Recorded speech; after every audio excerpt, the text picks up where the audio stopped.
Hi, welcome back to ODE YouTube channel and to another ink review. Today we are reviewing another Parker Quink, and this is an interesting review because I'm going to review an ink that is no longer available. It is discontinued for some years now, so this is virtually impossible to find. And if you like the videos that I make, please don't forget to like and subscribe. But let's go on and talk about this. This is a Parker Quink brown. The color, this is not in very good shape, this bottle, but you can see there the name of, there it was called Permanent Brown, and there is Made in England by Parker Pen UK, and it is 57 milliliters. Let's open it and I will show you the ink bottle, which is similar to the regular Parker ink bottles, like this, nothing on the other end, just Parker there engraved on the glass and with the logo there. So this is it. Nice bottle. It used to cost around 350, 400 escudos, the Portuguese currency, before euros, and so it would mean something around 2 euros more or less. So that was the price range of each of these bottles. So this is discontinued now. And why am I making the review of this ink? Why is that useful to make reviews of inks that are no longer available? I don't know. I really don't know. I'm just reviewing this one because it is one of my favorite inks ever. So this is my justification. Only that. I don't have any other idea for reviewing this ink because it will not be easy for you to find. Maybe if you like it, you can be a part of the people who would like Parker to make brown inks again. This was the ink that I used the most for some time, and I really loved it. And it was discontinued. I'm not sure when, maybe around the year 2000 or something around that. I'm not really sure of that. And this was the ink I used the most. And I walked around all the stationery shops in Lisbon that I could find, and I found 3 or 4 bottles that I bought immediately. And one day my father was on the countryside, more far away from the big cities, and he found a small stationery shop that had 17 of these bottles for sale, and he bought all the 17 and gave them to me. So this is why I still have some stock of that and I can still use it.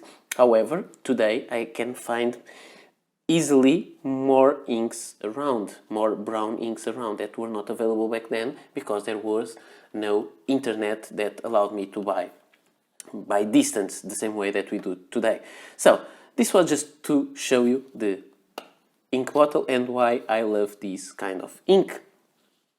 So let's move on and let me show you the ink swatch for this pen. This ink, and what you can see here is a dark brown, almost, I would say, with some gray tones, but it is a dark brown ink. And let me show it next to other ink swatches. And I have one that I reviewed recently, which is this one, the Herbin Lit de Thé, which is a much warmer, softer, like honey-colored kind of brown, not this kind of brown.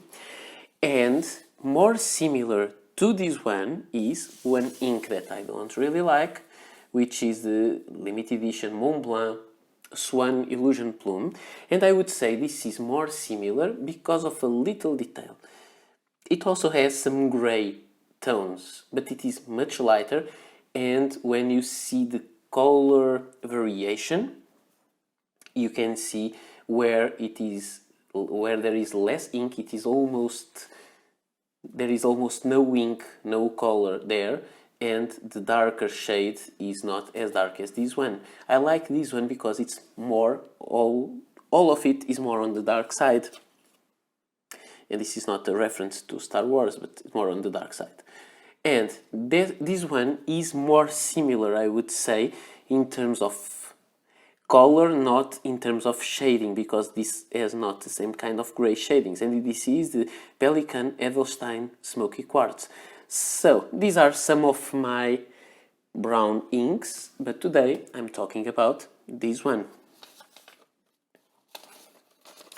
And now let's see something that I always find interesting to show, which is the ink chromatography. And what you can see here is a very interesting thing. As always, you have a more permanent, more color, more water resistant gray line that I have noticed that is common to most brown inks. And there you have this interesting brown, which is almost a reddish brown. And this is funny because when I look at this, I can't see no red undertones. This is one of the reasons that I like this ink, because you can see red, but red or pink is definitely here. And one color that I wouldn't think of is this, like turquoise there. It was very unexpected, but funny. I don't know how to really interpret this, but I find it very interesting. I will keep doing ink reviews, and I want to see if in further brown ink reviews I will find the same kind of turquoise tone that I never found before. And now let's go for the pen that I chose to make this ink review. And the pen is this one. This is the Moonman T1. This is a pen that I reviewed some time ago. It is a relatively recent Chinese pen that has this big number 6 nib by Moonman, very nice one. And this is a piston filler. And the ink is here inside, and there is not much ink left, but enough to make this ink review.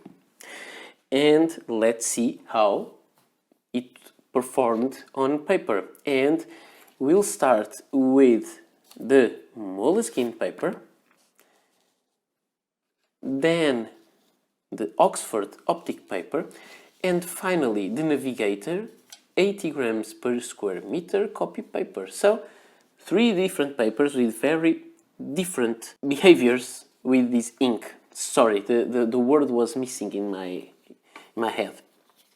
Now I will put this little closer, and you can see here that in this ivory colored paper this ink goes more onto a gray shade, and it looks almost black, gray greenish. That's what it looks like.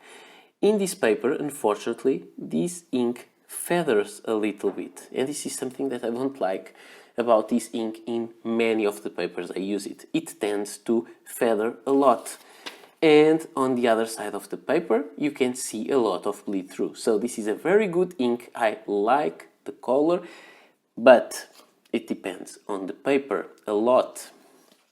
Now you can see here the Oxford paper, and this paper behaves perfectly. You can see, I don't know if you can there on camera, but I can see here that the color is really brown and no bleed through on the other side. No feathering, perfect writing. I love how it behaves in this paper.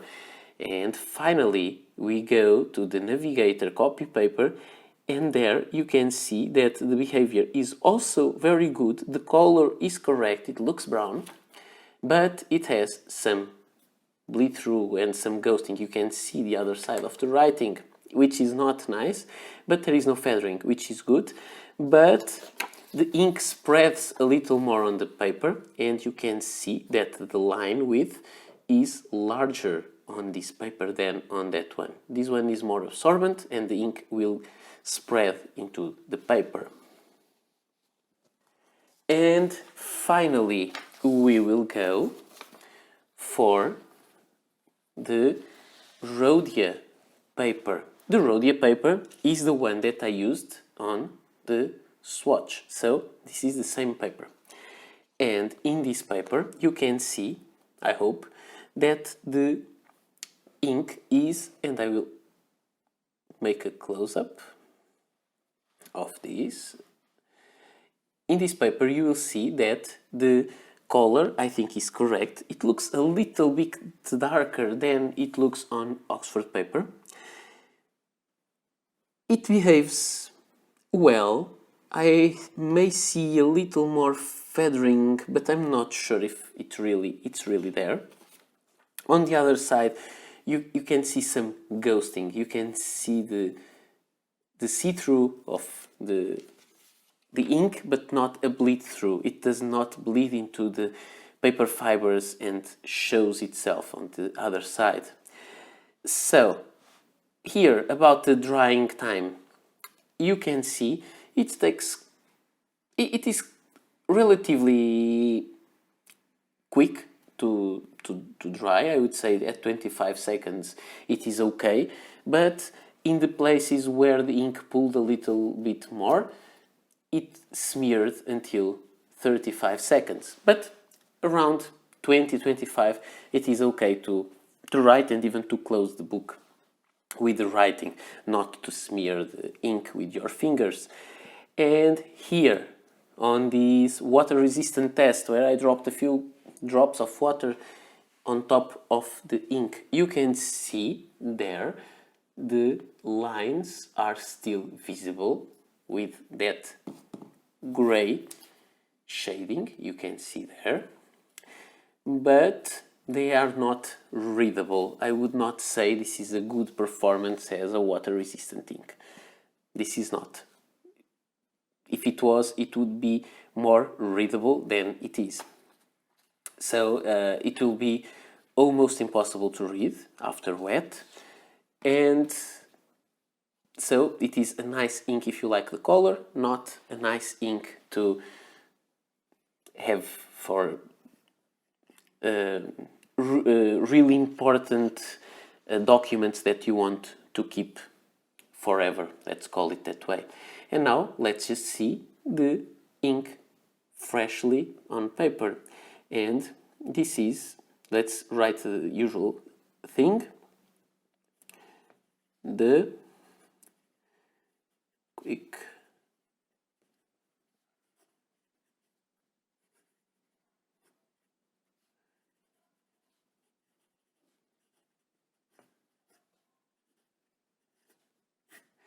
and you can see there that the writing is very good. It is very pleasant. I like the nib, and I like the nib with this ink, and I will keep loving this ink. However, I found out through use that there are inks nowadays that I like more than I like that one. Not because of the tone, but because of their behavior on paper. And such inks, I'm talking about such inks as for example, the Edelstein Smoky Quartz, which is quite similar, and it doesn't have all these problems of the bleed through that this one has. So I would say this was one of my favorite inks, maybe because it was since I was a teenager and I love to write with this. Today, although I still have it and I use it, and I will use it until I have no more ink of these at home, but I think there are better brown inks in respect of their performance on paper. So this is all for today. I hope you liked the video, and I hope you are curious about these vintage ink trying. Let's not call it vintage. This ink has around 20 years, not that vintage, but quite old. And there is something that I forgot to mention, is that this ink has the Solve X properties, and this usually gives the ink a very, very strong smell that I can find in this ink even when I'm writing. There is a strong chemical smell that I cannot describe well that will go out of the ink, and I find it nice because for me it revives me memories of using inks, not only this brown one but also the black that I used to use at my grandfather's house. So there are these memory attachments that make us like more something that we know it is not the best available. So now that's it. This is what I had to show you today. I hope you come back soon for more videos. Bye.